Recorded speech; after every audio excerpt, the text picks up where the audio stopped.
Hello guys, ए plus प्रतिभा classes में आपका फिर से स्वागत है। और टॉपिक चल रहा था हमारा राजस्थान के प्रसिद्ध क्रांतिकारी और स्वतंत्रता सेनानी। तो देखिए, सबसे पहले देखते हैं हरिभाऊ उपाध्याय को। इससे पहले हम कुछ पढ़ चुके हैं, वो हम पीछे पढ़ भी चुके हैं। तो आज हमें क्या पढ़ना है? हरिभाऊ उपाध्याय। हेडिंग लगा लीजिए सबसे पहले, हरिभाऊ उपाध्याय।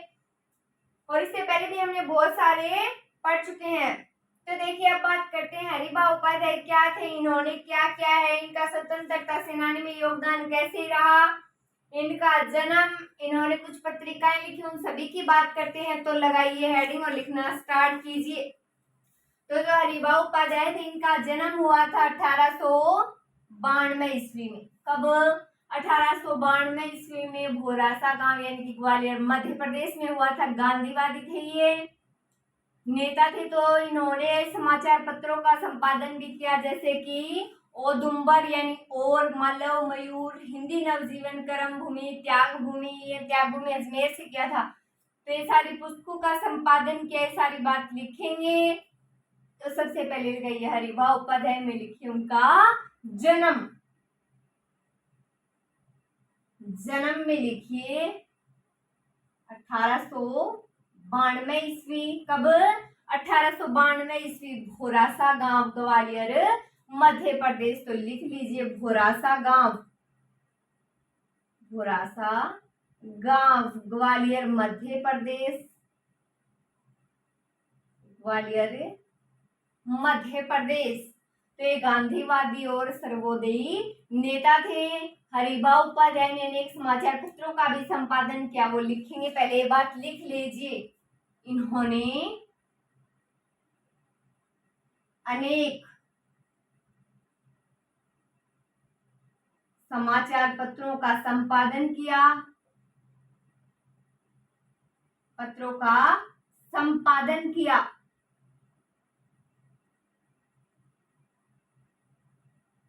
संपादन किया। औदुंबर यानी कि और, लिखिए पहले औदुंबर,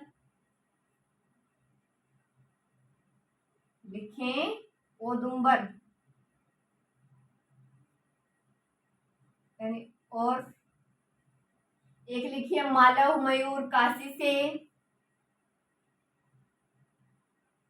मालव मयूर काशी से। हिंदी नवजीवन, लिखें हिंदी नवजीवन, हिंदी नवजीवन। कर्म भूमि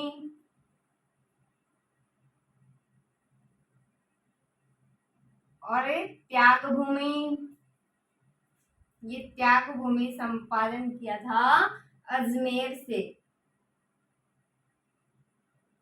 स्थान भी लिख लीजिए। तो देखिए, क्या पढ़ रहे हैं? हरिभाऊ उपाध्याय पढ़ रहे हैं। क्या पढ़ रहे हैं? हरिभाऊ उपाध्याय। जन्म 1892 ईस्वी। कब हुआ? 1892 ईस्वी, भोरासा गांव, ग्वालियर मध्य प्रदेश। तो इन्होंने अनेक समाचार पत्रों का संपादन किया। पहला देखिए औदुंबर, मालव मयूर, हिंदी नवजीवन, कर्म भूमि, त्याग भूमि, इन सारे समाचार पत्रों का इन्होंने संपादन किया। जन्म देखिए 1892 ईस्वी। कब? 1892 ईस्वी, भोरासा गांव, ग्वालियर मध्य प्रदेश। आगे देखते हैं हरिभाऊ उपाध्याय में। आगे देखिए, लिखें आगे। इन्होंने 1945 में महिला शिक्षा सदन, कहाँ? हटुंडी अजमेर की स्थापना की। लिखेंगे, लिखिए इन्होंने 1945 में। कब? 1945 में महिला शिक्षा सदन, महिला शिक्षा सदन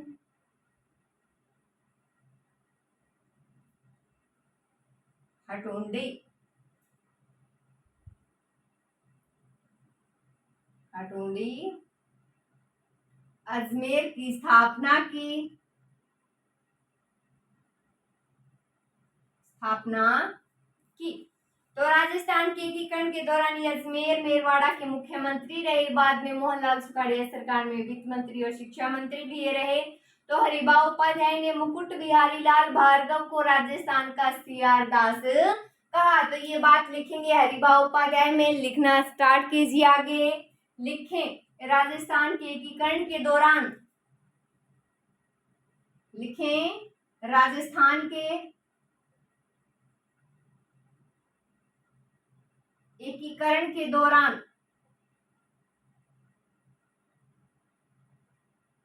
राजस्थान के एकीकरण के दौरान लिखें ये अजमेर मेरवाड़ा के, ये अजमेर मेरवाड़ा के, अजमेर मेरवाड़ा के मुख्यमंत्री रहे, मुख्यमंत्री रहे। बाद में मोहनलाल सुखाड़िया सरकार में, बाद में मोहनलाल सुखाड़िया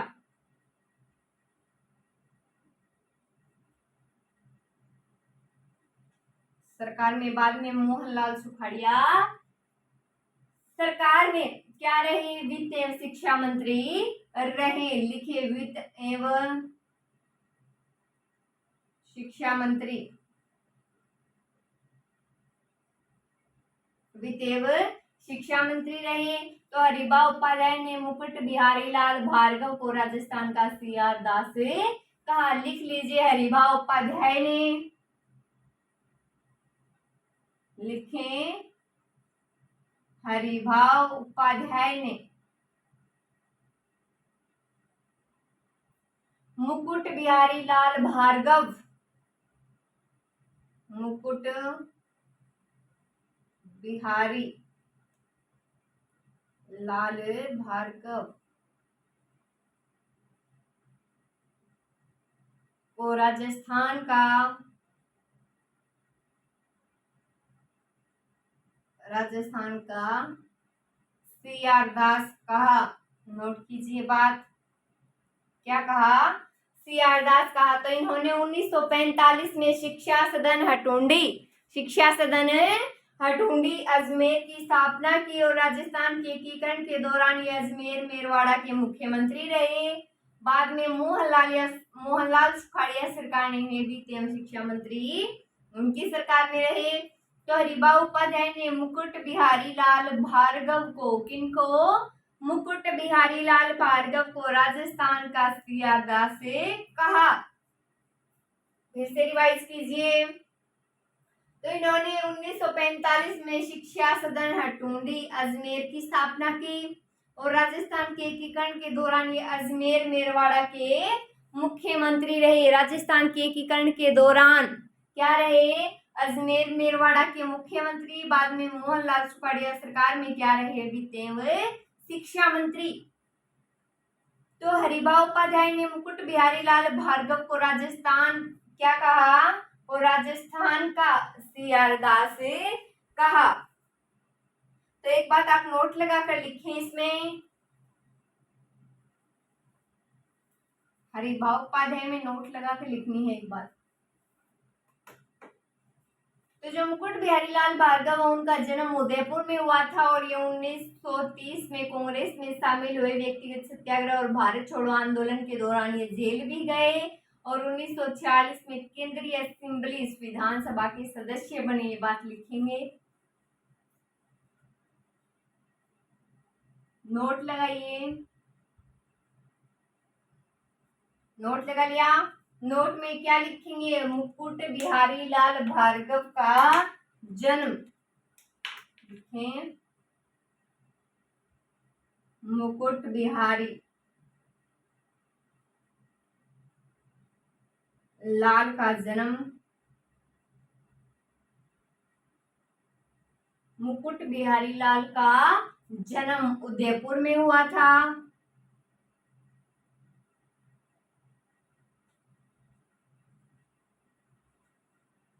कहाँ हुआ था, उदयपुर में हुआ था। ये 1930 में कांग्रेस में शामिल हुए। लिखें, ये 1930 में कांग्रेस में शामिल हुए।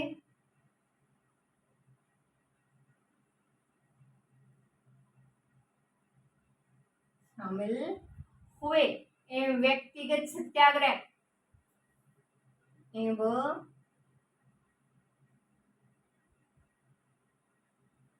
व्यक्तिगत सत्याग्रह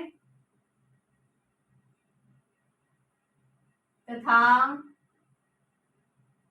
भारत छोड़ो आंदोलन के दौरान, देखें, भारत छोड़ो आंदोलन के दौरान जेल गए।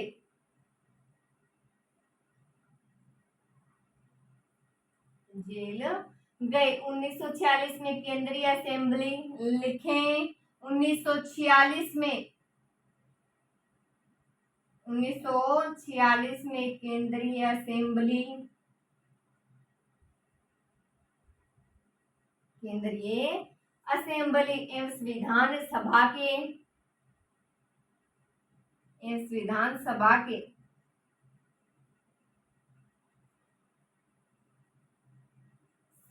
सदस्य बने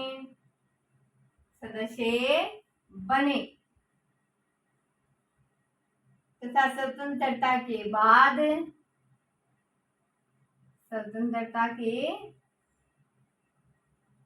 बाद अजमेर से लगातार 3 बार लोकसभा सदस्य रहे। लिख लीजिए, अजमेर से लगातार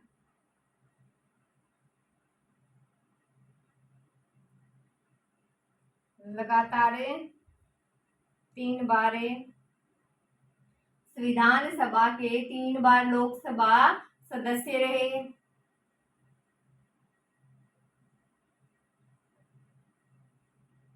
तो देखिए, हरिभाऊ पद है मुकुट बिहारी लाल भार्गव का जन्म जो है कहाँ हुआ? उदयपुर में हुआ। कहाँ हुआ इनका जन्म?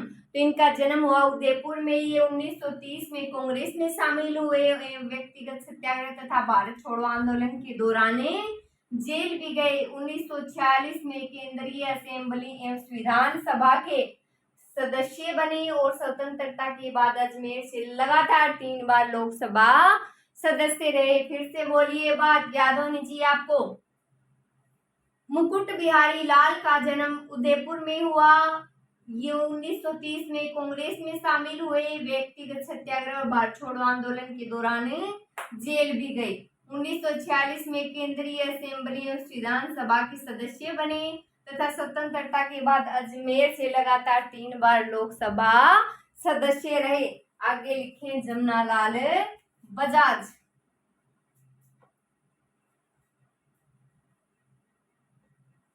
नई हेडिंग लगानी है आपको।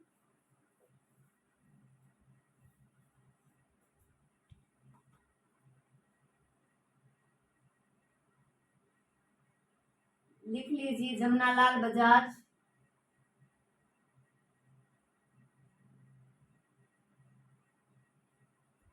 लगा ली हेडिंग। जमनालाल बजाज के बारे में देखते हैं। इनका जन्म, इनके महत्वपूर्ण कार्य देखते हैं। तो प्रसिद्ध स्वतंत्रता सेनानी, उद्योगपति। इनका जन्म हुआ था 4 नवंबर।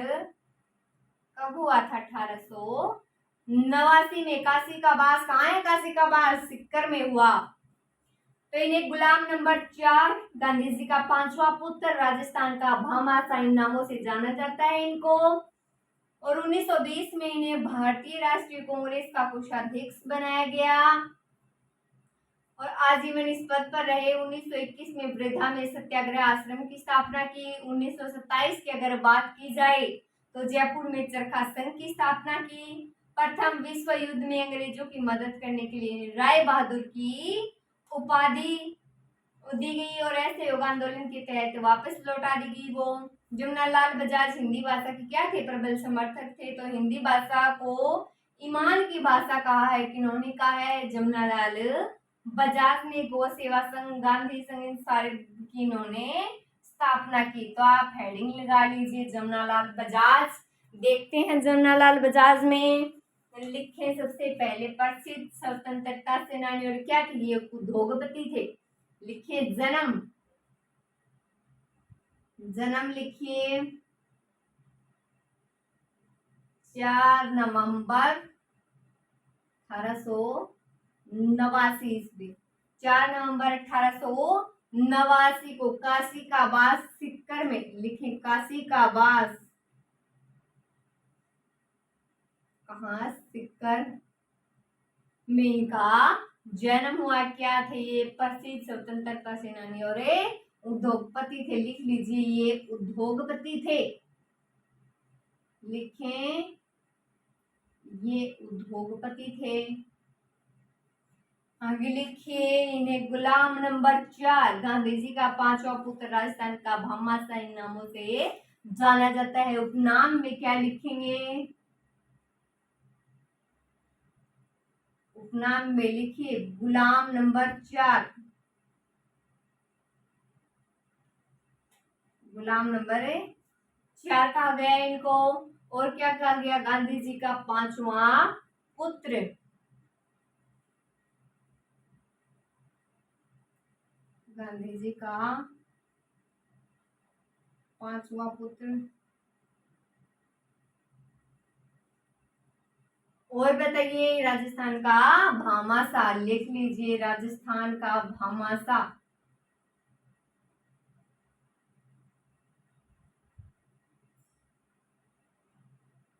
राजस्थान का भामाशाह। तो 1920 में इन्हें भारतीय राष्ट्रीय कांग्रेस का कोषाध्यक्ष बनाया गया है। बात लिख लीजिए, लिखिए 1920 में, 1920 में इन्हें भारतीय राष्ट्रीय कांग्रेस का, लिखें भारतीय राष्ट्रीय कांग्रेस का कोषाध्यक्ष बनाया गया, कोषाध्यक्ष बनाया गया, बनाया गया। ये आजीवन इस पद पे रहे, देखिए ये आजीवन इस पद पर रहे, इस पद पर रहे। 1921 में इन्होंने वृद्धा में सत्याग्रह आश्रम की स्थापना की। लिखे 1921 में इन्होंने, कब, 1921 में इन्होंने वृद्धा में सत्याग्रह आश्रम की स्थापना की। लिख लीजिए सत्याग्रह आश्रम,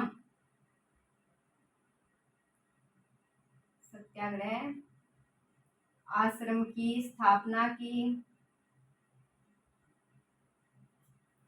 तो जन्म देखिए 4 नवंबर 1889, कब, 4 नवंबर 1889, काशी का बास सिक्कर में जन्म है इनका। 4 नवंबर 1889 को काशी का बास सिक्कर। क्या थे ये, एक उद्योगपति थे। प्रसिद्ध स्वतंत्रता सेनानी होने के साथ साथ क्या थे ये, उद्योगपति थे। इनके उपनाम देखिए गुलाम नंबर 4, गांधी जी का 5वां पुत्र, राजस्थान का भामाशाह। गुलाम नंबर 4, गांधी जी का 5वां पुत्र, राजस्थान का भामाशाह कौन है, जमनालाल बजाज है। जन्म कब है इनका, 4 नवंबर 1889 को काशी का बास सिक्कर में। तो 1920 में इन्हें भारतीय राष्ट्रीय कांग्रेस का कोषाध्यक्ष बनाया गया। ये आजीवन इस पद पर रहे। 1921 में इन्होंने वृद्धा में सत्याग्रह आश्रम की स्थापना की। किस आश्रम की स्थापना की, सत्याग्रह आश्रम की स्थापना कहाँ की गई, वृद्धा में की गई। आगे लिखे जमनालाल बजाज में, आगे लिखेंगे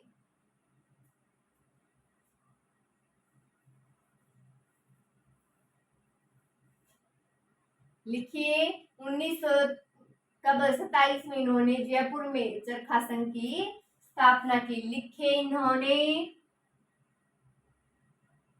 इन्होंने 1927 में,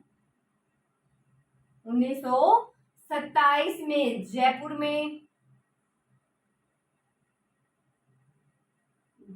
में, चरखा संघ की स्थापना की, चरखा संघ की स्थापना की। तो इन्होंने 1927 में जयपुर में चरखा संघ की स्थापना की। कब की गई? 1927 में। तो प्रथम विश्व युद्ध में अंग्रेजों की मदद करने के कारण इन्हें राय बहादुर की उपाधि दी गई। ये बात लिख लीजिए, प्रथम विश्व युद्ध में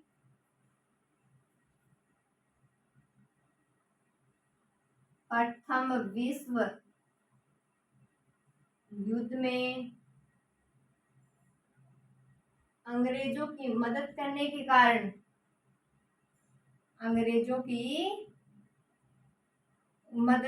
के कारण,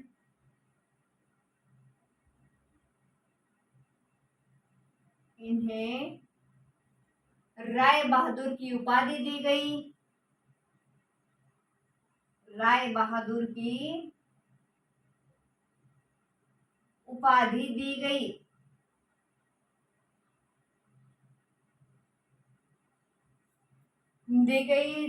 जिसे उन्होंने असहयोग आंदोलन के तहत वापस लौटा दिया। लिखें बात, जिसे उन्होंने असहयोग आंदोलन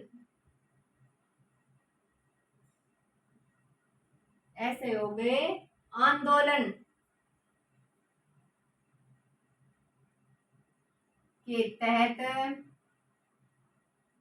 वापस लौटा दिया।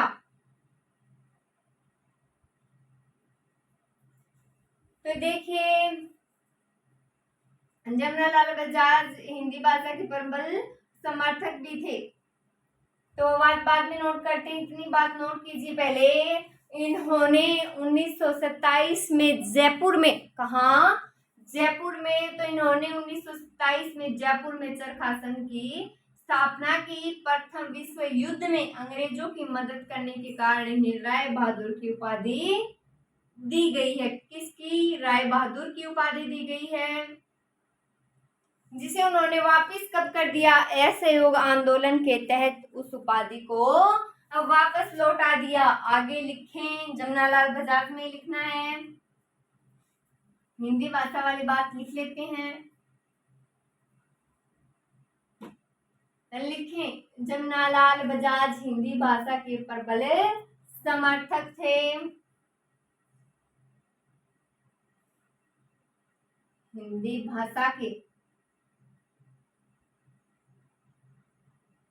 प्रबल समर्थक थे।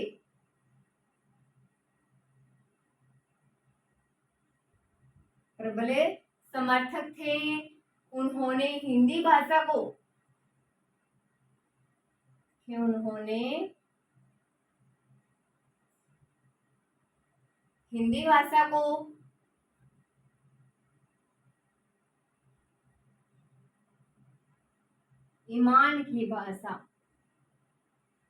ईमान की तो इन्होंने हिंदी भाषा को ईमान की भाषा कहा। तो उन्होंने गो सेवा संघ, लिखे उन्होंने गो सेवा संघ, गांधी सेवा संघ,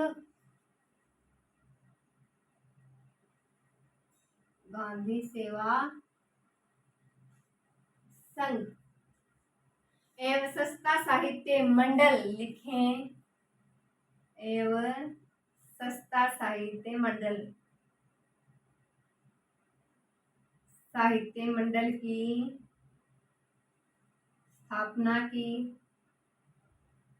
सस्ता साहित्य मंडल की स्थापना की। तो एक बात नोट लगाकर लिख लीजिए, भारत सरकार ने 1970 में जमनालाल बजाज पर 20 पैसे का डाक टिकट जारी किया है। लिखे, नोट लगाकर लिख लीजिए बात, थोड़ी विशेष में लिखिए, थोड़ा याद रहे। भारत सरकार ने 1970 ईस्वी में, लिखे, भारत सरकार ने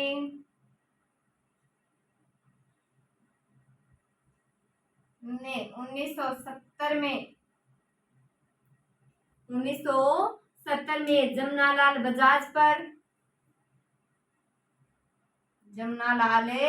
बजाज पर 20 पैसे का डाक टिकट जारी किया।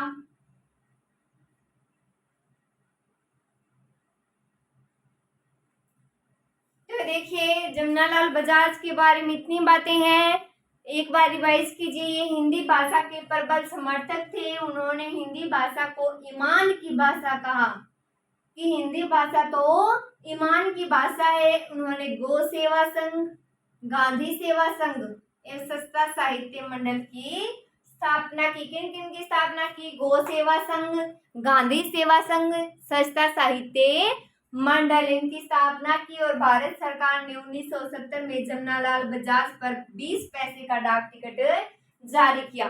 कितने पैसे का? 20 पैसे का डाक टिकट जारी किया। आगे लिखें हीरालाल शास्त्री, नई हेडिंग है, लिख लीजिए हीरालाल शास्त्री। हीरालाल शास्त्री पढ़ते हैं। पहले आप हेडिंग लगाइए हीरालाल शास्त्री। हीरालाल शास्त्री का जन्म, इनके प्रसिद्ध जो कार्य हैं वो देख लेते हैं। तो इनका जन्म जो है 24 नवंबर 1899 में हुआ। कहाँ हुआ? जयपुर में। तो शास्त्री जी ने गीत यानी कि पढ़ले प्रतीक्षा, नमो नमः, आत्मकथा, प्रत्यक्ष जीवन शास्त्र की रचना की। 1927 की बात करें तो हंसली गांव में जीवन कुटीर नामक संस्था की स्थापना की, जो अब जो है वो क्या है? अब वंसली विद्यापीठ के नाम से प्रसिद्ध है। तो ये राजस्थान के प्रथम मनोनीत मुख्यमंत्री थे, जिनको मुख्यमंत्री की शपथ राज प्रमुख मानसिंह द्वितीय जो थे जयपुर के, उन्होंने दिलाई थी। तो आप हेडिंग लगा लीजिए हीरालाल शास्त्री। बात करते हैं हीरालाल शास्त्री जी की। तो सबसे पहले लिखेंगे जन्म, लगाइए हेडिंग जन्म।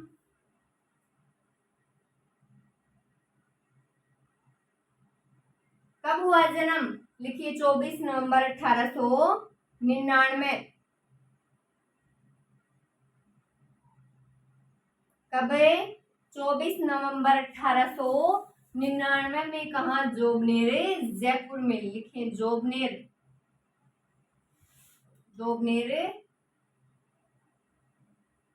जयपुर। लिख ली इतनी बात, जन्म हो गया। कब है इनका जन्म? 24 नवंबर 1899 में। 24 नवंबर 1899 में हुआ। तो शास्त्री जी ने गीत लिखे, एक ही लाइन में लिखेंगे दोनों बात। लिखें शास्त्री जी ने गीत परले प्रतीक्षा, नमो नमः। लिखे परले प्रतीक्षा, नमो नमः, एवं आत्मकथा। आत्मकथा का नाम क्या है? तो आत्मकथा देखिए कौन सी है? प्रत्यक्ष जीवन शास्त्र। लिख लीजिए प्रत्यक्ष जीवन शास्त्र की रचना की। प्रत्यक्ष जीवन शास्त्र की रचना की। तो देखिए इतनी बात नोट कीजिए, जन्म 24 नवंबर 1899, जोबनेर, जयपुर। तो शास्त्री जी ने गीत परले प्रतीक्षा, नमो नमः और आत्मकथा प्रत्यक्ष जीवन शास्त्र की रचना की। किसकी? प्रत्यक्ष जीवन शास्त्र की रचना की। आगे देखते हैं, लिखें आगे। तो इन्होंने 1927 में वनस्थली गांव, कहाँ है? निवाई टोंक में, कुटीर जीवन नामक संस्था की स्थापना की। लिखें, या फिर इतनी बात नोट कर लीजिए, इसे इरेज करके आगे लिखते हैं। लिखें इन्होंने 1927 में। लिखें इन्होंने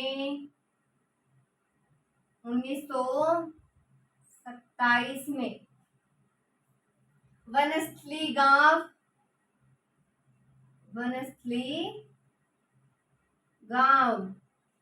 निवाई टोंक,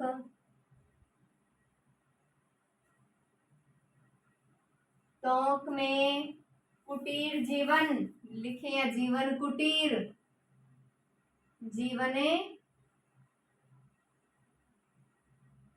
कुटीर नामक संस्था की स्थापना की, संस्था की स्थापना की, जो कालांतर में लिखें, जो कालांतर में वनस्थली विद्यापीठ के, वनस्थली विद्यापीठ के नाम से प्रसिद्ध हुई, प्रसिद्ध हुई। तो देखिए राजस्थान के प्रथम मनोनीत मुख्यमंत्री भी थे, ये लिख लीजिए। राजस्थान के लिखे, यह है राजस्थान के प्रथम,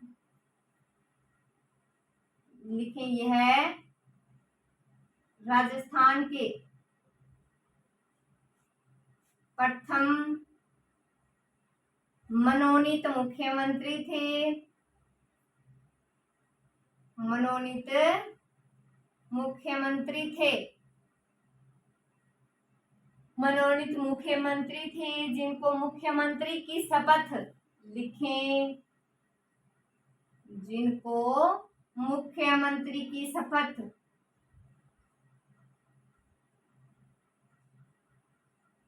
जिनको मुख्यमंत्री की शपथ। राज प्रमुख कौन थे? महाराजा मानसिंह द्वितीय लिखे, राज प्रमुख मानसिंह द्वितीय ने दिलाई। ये कहाँ के थे? जयपुर के। तो देखिए इन्होंने 1927 में वनस्थली गांव, कहाँ है वनस्थली गांव? निवाई टोंक में। तो वनस्थली गांव निवाई टोंक में कुटीर जीवन कुटीर नामक संस्था थी एक, उनकी स्थापना की, जो कालांतर में वनस्थली विद्यापीठ के नाम से प्रसिद्ध हुई। तो ये राजस्थान के प्रथम मनोनीत मुख्यमंत्री थे हीरालाल शास्त्री, जिनको मुख्यमंत्री की शपथ राज प्रमुख मानसिंह द्वितीय, कहाँ से? जयपुर से, तो इन्होंने दिलाई। आगे लिखे जयनारायण व्यास, लिखें जयनारायण व्यास, पढ़ते हैं, लिखें जयनारायण व्यास।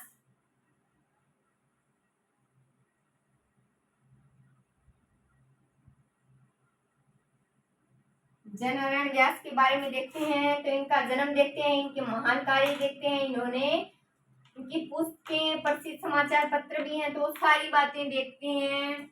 लिखेंगे इनका जन्म 18 फरवरी 1899 को हुआ। कहाँ हुआ? जोधपुर में हुआ। लिखेंगे, लिखिए जन्म, जयनारायण व्यास का जन्म लिखिए,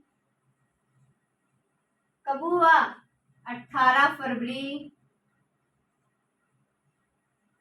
1899 को जोधपुर में। 18 फरवरी 1899 को जोधपुर में हुआ था। प्रथम व्यक्ति थे जिन्होंने सामंतशाही के विरुद्ध आवाज उठाई। लिखी, यह प्रथम व्यक्ति थे, लिखे ये प्रथम व्यक्ति थे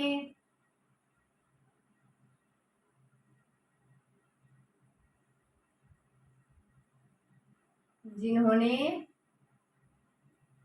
सामंतों के राज यानी कि उनके गलत कार्यों या फिर गरीबों के दबाव, जो कोई नहीं बोलता था, लेकिन उन्होंने सबसे पहले आवाज उठाई। लिखी, सामंतशाही के विरुद्ध,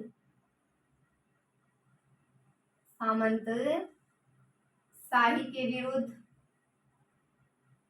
आवाज उठाई,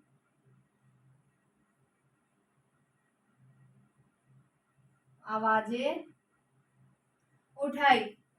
तो इन्हें राजस्थान का लोकनायक, शेर राजस्थान, लक्कड़ और भक्कड़, ढूंढका धनी नामों से जाना जाता है। लिख लीजिए उपनाम, इनकी उपनाम देखिए,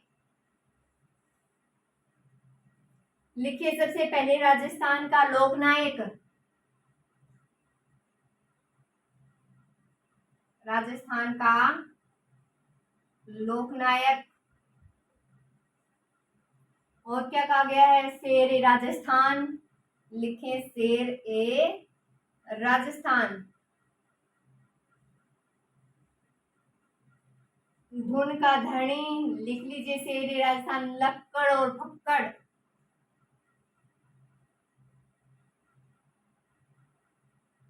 एवं लक्कड़ एवं फक्कड़, धुन के धनी, धुन के धनी आदि नामों से इनको जाना जाता था। तो इन्होंने मारवाड़ हितकारिणी सभा की स्थापना की थी। ये बात लिख लीजिए, लिखी इन्होंने मारवाड़ हितकारिणी सभा, लिखी इन्होंने मारवाड़ हितकारिणी सभा।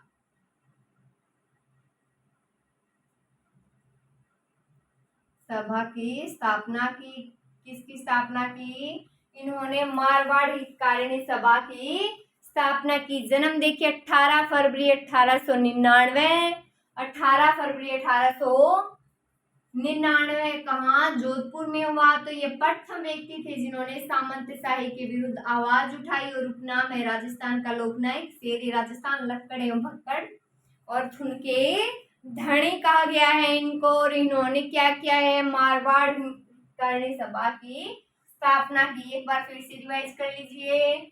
जन्म है देखिए 18 फरवरी 1899 को, कहाँ हुआ?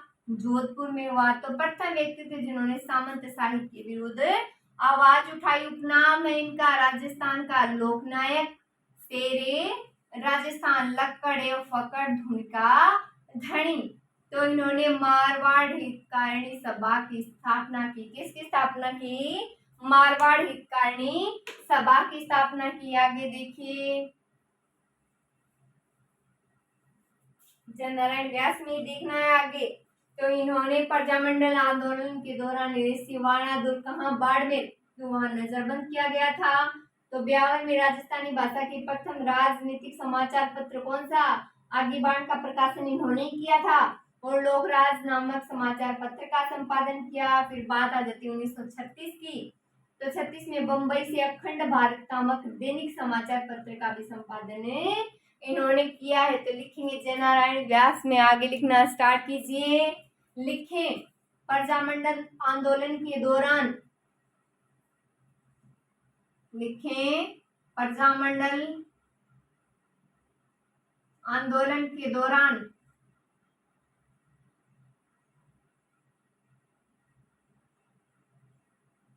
प्रजामंडल आंदोलन के दौरान इन्हें सिवाना दुर्ग,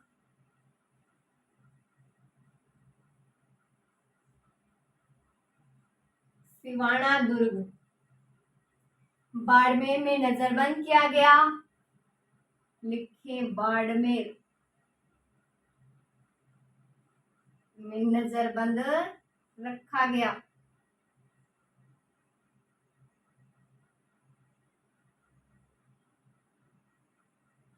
तो देखिए इन्होंने ब्यावर में राजस्थानी भाषा के, लिख लीजिए बात, लिखें आगे क्या लिखना है। तो ब्यावर में राजस्थानी भाषा के प्रथम समाचार पत्र कौन सा? आगे बाण, क्या नाम था?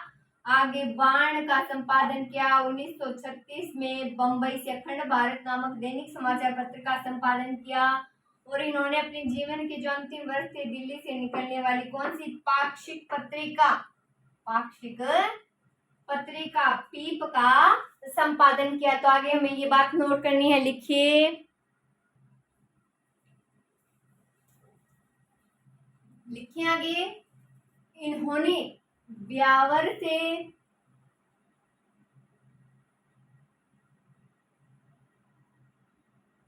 कहां से?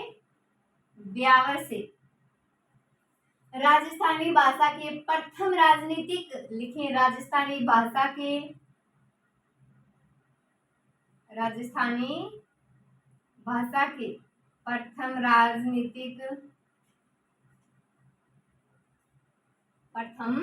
राजनीतिक समाचार पत्र लिखें। समाचार पत्र कौन सा? आगीवाण लिखें। आगीवाण का प्रकाशन किया। आगीवाण का प्रकाशन किया तथा लोकराज नामक समाचार पत्र का लिखें। तथा लोकराज नामक समाचार पत्र का संपादन किया। तो देखिए, प्रजामंडल आंदोलन के दौरान इन्हें सिवाना में नजरबंद रखा गया और इन्होंने ब्यावर से राजस्थानी भाषा के प्रथम राजनीतिक समाचार पत्र आगीवाण का प्रकाशन किया तथा लोकराज नामक समाचार पत्र का संपादन किया। हो गई इतनी बात। आगे लिखे इन्होंने 1936 में बंबई से अखंड भारत नामक दैनिक समाचार पत्र का संपादन किया। इतनी बात नोट कीजिए पहले, उसके बाद आगे लिखते हैं। लिखिए आगे। इन्होंने 1936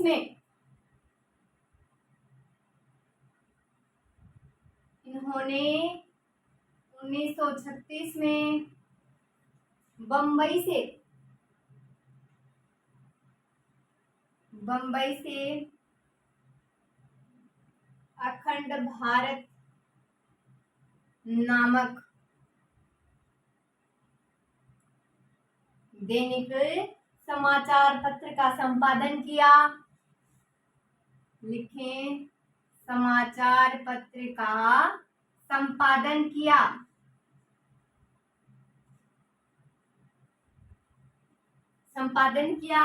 अपने जीवन के अंतिम वर्षों में इन्होंने दिल्ली से निकलने वाली पाक्षिक पत्रिका पीप जो थी उसका भी संपादन किया। लिख लीजिए, अपने जीवन के अंतिम वर्षों में। लिखिए, अपने जीवन के अंतिम वर्षों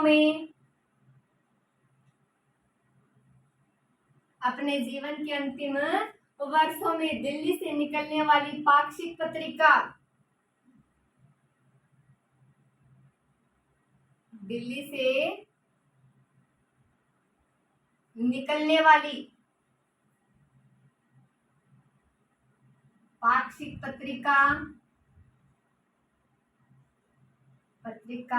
कौन सी? लिखिए, नाम है पीप का संपादन किया।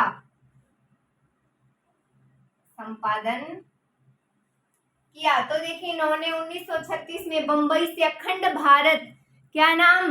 अखंड भारत नामक दैनिक समाचार पत्र का संपादन किया और अपने जीवन के अंतिम वर्षों में दिल्ली से निकलने वाली पाक्षिक पत्रिका पीप का संपादन किया। तो देखिए, जीवन के अंतिम वर्षों में दिल्ली से निकलने वाली कौन सी पत्रिका है? पीप। तो पीप का संपादन किया।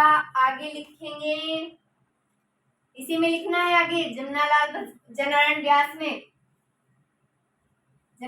में आगे लिखे 1951-52 ईस्वी 1952-54 तक लगातार राजस्थान के मुख्यमंत्री रहे। राजस्थान के एकमात्र मनोनीत एवं निर्वाचित मुख्यमंत्री थे कौन? जयनारायण व्यास। तो लिखे, इनके नाम पर जोधपुर में जयनारायण व्यास विश्वविद्यालय भी बनाया गया है। लिखें, 1951-52 ईस्वी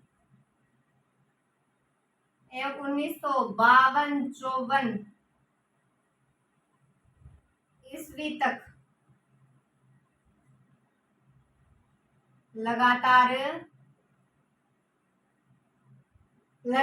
2 बार राजस्थान के मुख्यमंत्री रहे। 2 बार राजस्थान के मुख्यमंत्री रहे। यह राजस्थान के एकमात्र मनोनीत व निर्वाचित मुख्यमंत्री थे। लिखिए यह राजस्थान के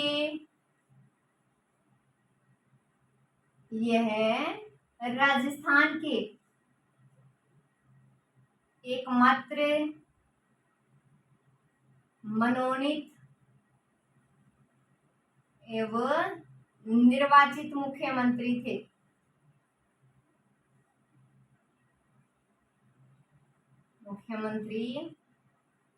तो इनके नाम पर जोधपुर में जयनारायण व्यास विश्वविद्यालय बनाया गया। लिख लीजिए इनके नाम पर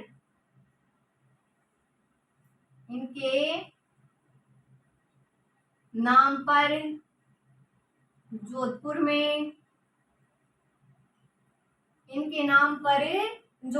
में जयनारायण व्यास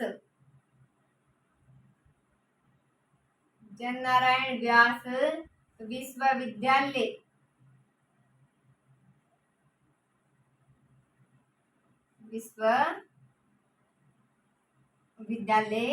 बनाया गया। इतनी बात नोट कीजिए।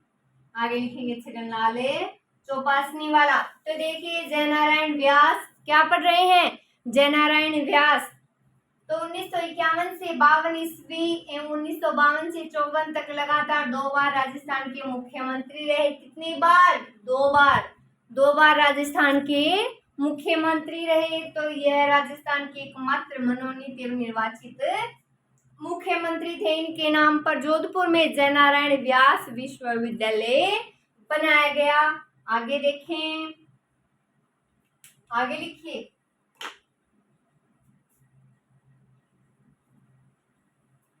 की बार हेडिंग नहीं लगानी है आपको। लिखिए छगनलाल चौपासनी वाला।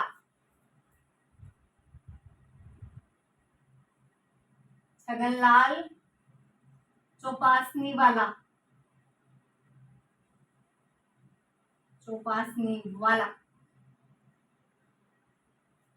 ये देखते हैं छगनलाल चौपासनी वाला। तो जोधपुर के प्रसिद्ध स्वतंत्रता सेनानी थे। 1940 में प्रजामंडल आंदोलन में भाग लेने के कारण जयनारायण व्यास के साथ कहाँ पर है, सिवाना दुर्ग में कैद रखा गया। और इन्होंने जयनारायण व्यास की साप्ताहिक पत्र था जो अभी पढ़ा हमने लोकराज, उसका संपादन भी किया। लिखते हैं, लिखे ये जोधपुर के प्रसिद्ध स्वतंत्रता सेनानी थे। लिखे ये जोधपुर के प्रसिद्ध स्वतंत्रता सेनानी थे। प्रसिद्ध स्वतंत्रता सेनानी थे। 1940 में प्रजामंडल आंदोलन में भाग लेने के कारण, लिखें 1940 में प्रजामंडल आंदोलन में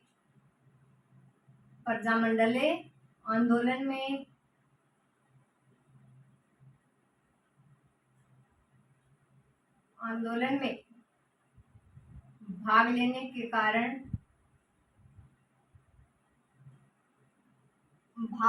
के कारण क्या हुआ इनके साथ, तो इन्हें जयनारायण व्यास के साथ, लिखें इन्हें जयनारायण व्यास के साथ सिवाना दुर्ग, कहाँ, बाड़मेर, सिवाना दुर्ग में रखा गया। सिवाना दुर्ग में इन्हें रखा गया। तो इन्हें जयनारायण व्यास के साप्ताहिक पत्र, लिख लीजिए इन्होंने जयनारायण व्यास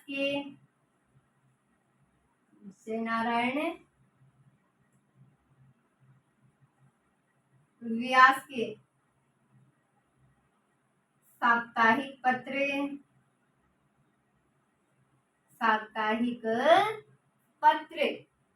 लोकराज का संपादन भी किया। लिख लीजिए लोकराज का संपादन भी किया।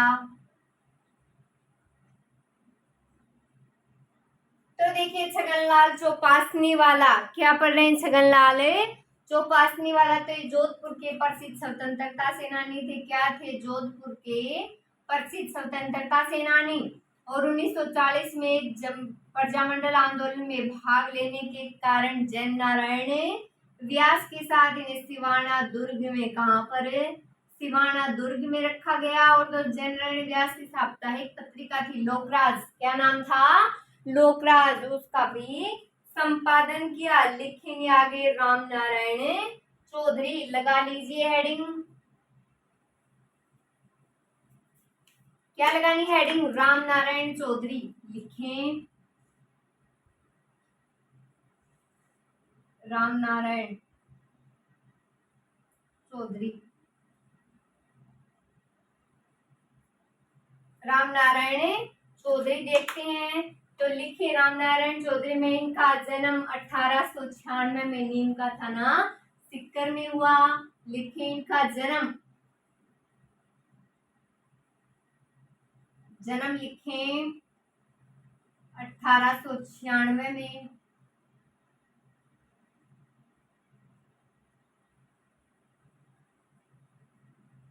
नीम का थाना सिक्कर में हुआ। तो बेंगू व बूंदी किसान आंदोलन में इन्होंने उनका नेतृत्व किया था। और उनकी पत्नी थी अंजना देवी चौधरी, वो भी क्या थी? स्वतंत्रता सेनानी थी। तो दैनिक नवज्योति और तरुण राजस्थान नामक अखबारों के ये संपादक रहे। और 20वीं सदी का राजस्थान इनकी क्या है? इनकी पुस्तक का नाम है। और 1932 की बात की जाए तो इन्होंने हरिजन सेवक संघ की राजपूताना शाखा की स्थापना की। क्या पढ़ रहे हैं? राम नारायण चौधरी पढ़ रहे हैं। लिख लीजिए इसमें आगे, लिखिए बेंगू व बूंदी किसान आंदोलन का, बेंगू व बूंदी किसान आंदोलन का नेतृत्व किया।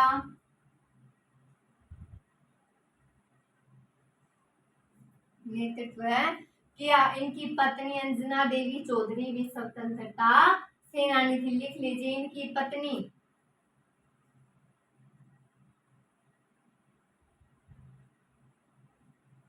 अंजना देवी चौधरी। अंजना देवी चौधरी भी स्वतंत्रता सेनानी थी।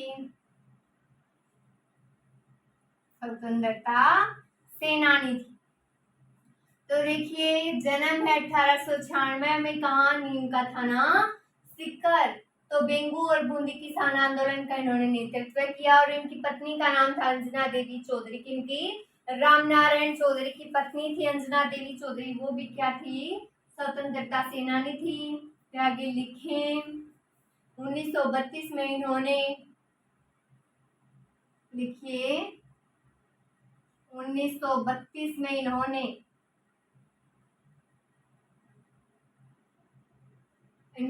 हरिजन सेवक संघ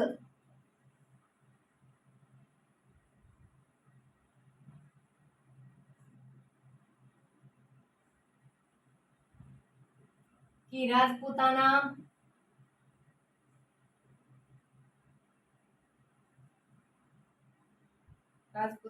शाखा की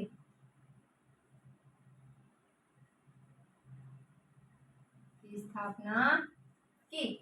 तो देखिए जन्म 1896 नीम का थाना सिक्कर, बेंगू व बूंदी किसान आंदोलन का नेतृत्व किया। और इनकी पत्नी अंजना देवी चौधरी भी क्या है? स्वतंत्रता सेनानी थी। तो 1932 में इन्होंने हरिजन सेवक संघ की राजपूताना शाखा की स्थापना की। आगे लिखिए इसी में,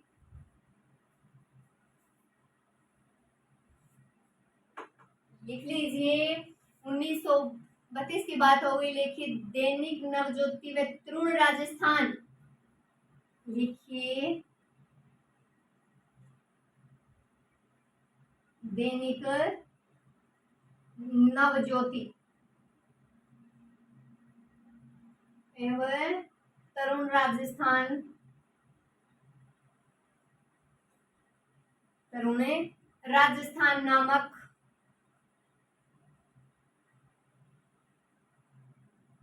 अखबारों के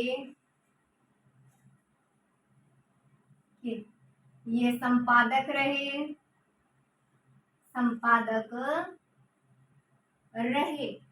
तो प्रसिद्ध पुस्तक है इनकी 20वीं सदी का राजस्थान। प्रसिद्ध पुस्तक लगाकर लिख लीजिए, प्रसिद्ध पुस्तक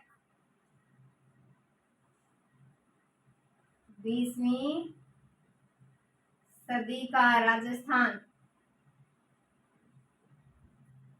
तो ये प्रसिद्ध पुस्तक है। तो देखिए, दैनिक नवज्योति एवं तरुण राजस्थान नामक अखबारों की ये संपादक रहे और इनकी प्रसिद्ध पुस्तक है 20वीं सदी का राजस्थान। आगे लगाइए, क्या लिखेंगे?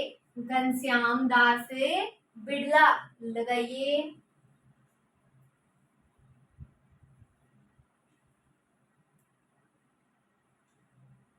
घनश्याम दास बिड़ला।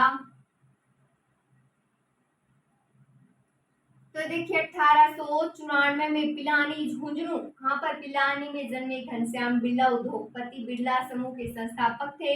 बिड़ला प्रौद्योगिकी एवं विज्ञान संस्थान यानी बिट्स पिलानी की स्थापना इनके द्वारा की गई। तो ये federation of India chamber of commerce and industries यानी फिक्की के अध्यक्ष रहे। 1931 में द्वितीय गोलमेज सम्मेलन में फिक्की के प्रतिनिधि के रूप में इन्होंने भाग लिया। तो लिख लीजिए पूरी लाइन, लिखिए 1894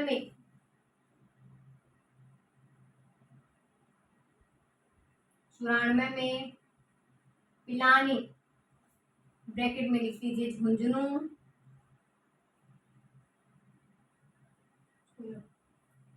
तो पिलानी में जन्मे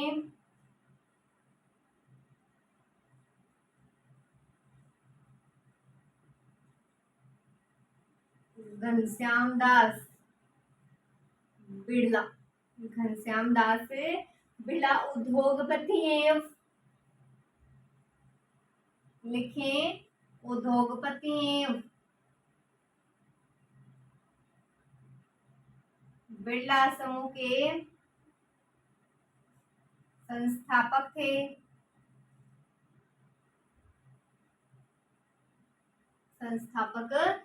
तो बिड़ला प्रौद्योगिकी एवं विज्ञान संस्थान, लिखिए बिड़ला प्रौद्योगिकी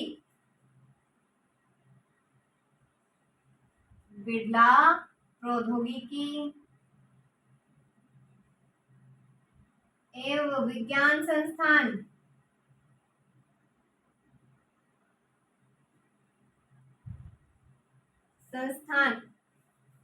लिखें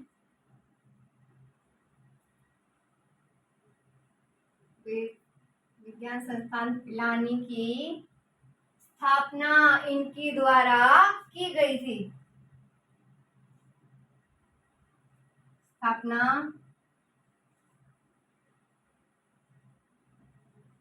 इनके द्वारा की गई थी। तो 1894 में पिलानी में जन्मे, 1894 में पिलानी में जन्मे घनश्याम बिड़ला उद्योगपति एवं बिड़ला समूह के संस्थापक थे। बिड़ला प्रौद्योगिकी एवं विज्ञान संस्थान क्या है? बिड़ला प्रौद्योगिकी एवं विज्ञान संस्थान बिट्स पिलानी की स्थापना, विज्ञान संस्थान पिलानी की स्थापना इनके द्वारा की गई। आगे लिखिए,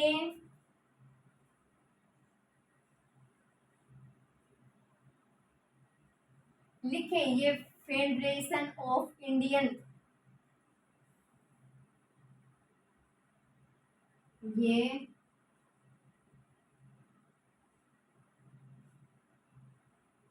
federation of Indian chamber of commerce and industries,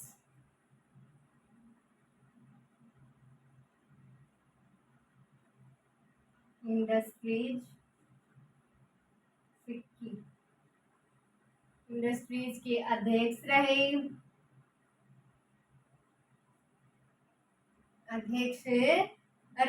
1931 के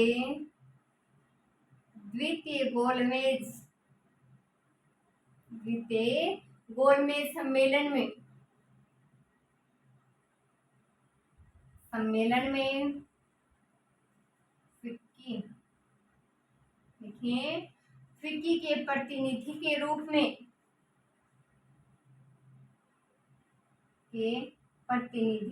में भाग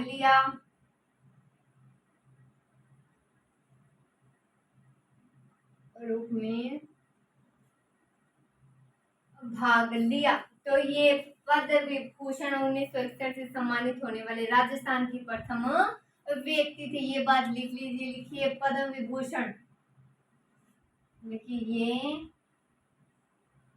पद्म विभूषण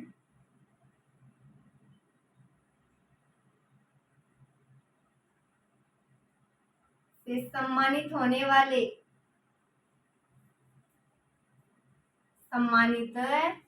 वाले राजस्थान के प्रथम व्यक्ति थे।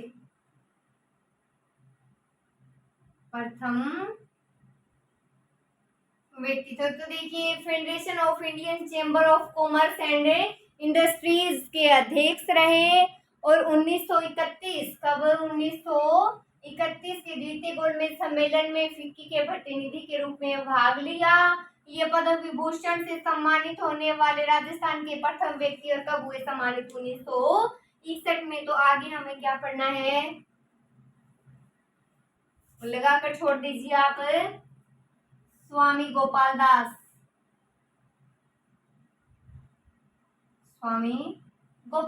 ये हम नेक्स्ट वीडियो में पढ़ेंगे। आज के लिए इतना ही। Thank you so much.